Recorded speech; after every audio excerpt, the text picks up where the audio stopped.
Hey everyone, welcome back to KBS Technocraft Day 3 Python tutorial. Today we are going to explore modules in Python. In Python, there are two kind of modules are there. One is user defined, one is built-in.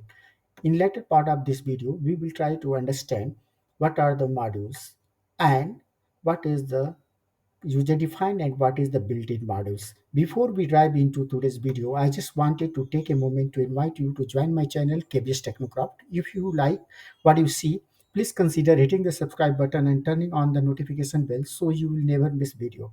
By subscribing, you will be the first to know when I upload new content, and you will be helping us to grow channel and reach even more people. So if you have not already, hit the subscribe button and become the part of KBS Technocraft family today. Now we will go to Visual Studio Code and we will create these three files. So if you see, I have created these three files. There is no code as of now. So I will explain what is the purpose of these files. One is common module.py. This is the common module which we are going to create a module, and then we are going to refer to multiple places. Before we proceed on the code, we just want to explore that what exactly the modules are. Modules are basically is a file or a collection of the file where basically we used to break down the large program and write the small pieces of code in different module. Like these modules can have either statement, function, classes, variable, or all together. A module can have statement, function, classes, and variable all together, or a module can have only a function or a statement itself. Okay, so why do we need this module? Modules help us to divide or split a complex program into the small pieces so that we can maintain and test individual module independently. Second is that it will be more maintainable and testable. Okay, so now let's say we have created a module here called common module, and then I'm going to define a function called diff, and then I'm going to add, and then I'm going to define xy function, and then I'm going to return x plus y. This is one function, and then I'm going to define other attributes called person, where we are having the multiple attributes in this like name, age, and country. Now we will go into the other module. So before we move into the other module, this is how we have defined a common module, or let's say consider a user defined module where I have it to uh, attributes. One is function and other one is attributes which has some value over there. So first we'll try to see how we can import that function here. So let's say consider I import, and then I put common module. Here import is keyword, common module is the Python this particular file name, and then I will use common module dot add, and then I will pass x and y value here, and then what I will do, I will try to assign this value to some variable called sum, and then we will try to print it just for verification. We will try to see whether this is working fine or not. So there are three lines of code. One is importing the module, and then calling the module function, and then we are printing it. So what I'm going to do, I'm going to run this here, and you can see this 5 is coming. That means this is working fine. If I change this value and see that, you will be able to see this program is working fine. So that means this is how we can use a module inside your Python file. Okay, now let's say consider the second scenario when in this file there is a person and it. Now there is a requirement when you want to only import the person, you do not want to import this add there. So in that case, what you can do that here,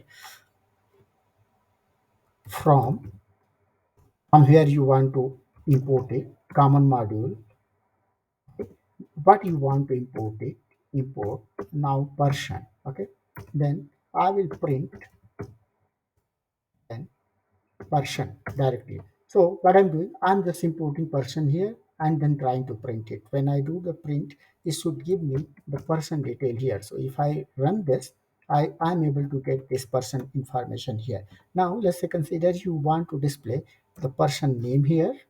Then if I put here and run it, I should get the person name as a John. So I am able to get it. So what we have understand here, that if you want to import only a particular attributes here, you can use from then module name. What you want to import it, then import it, and then you can use it.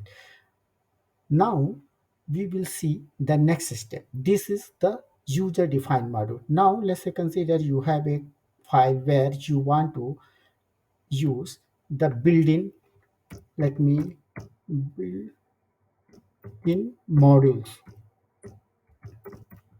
dot py.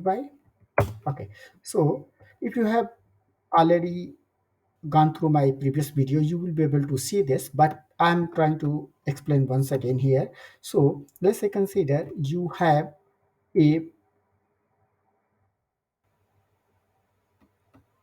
location where you want to write a file. So this import os is nothing but a, a operating system module which are used here. So now if you want to create a file and you want to delete those files. So let's say consider I'm creating a file called myfile.txt, and also I'm trying to delete it. So while I'm deleting, I'm trying to use that import OS. So let me run this code, and first I will comment this line of code.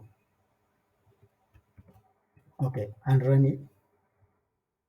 Okay, so you see the file is created now. Now what I will do, what I will do it here,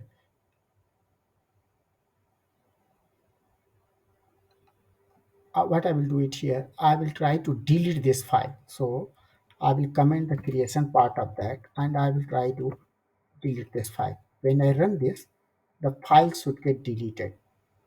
Okay, so if you see, file is nowhere. So there are multiple system defined or built-in modules are there. I'm not going to cover all, just to explain that these modules which are exist in the Python system or Python library, those all are known as built-in modules. I hope I have covered all the points related to modules, and thanks for watching. If you enjoy this video and you want to see more like it, please consider subscribing to my channel. By hitting the subscribe button, you will be notifying every time I update a new video, and you don't forget to hit notification bell so you never miss a things. Your support means the world to me and help me to create more content that you like. So if you have not yet already subscribed, please subscribe, and thank you for watching for KBS Technocraft. Thank you.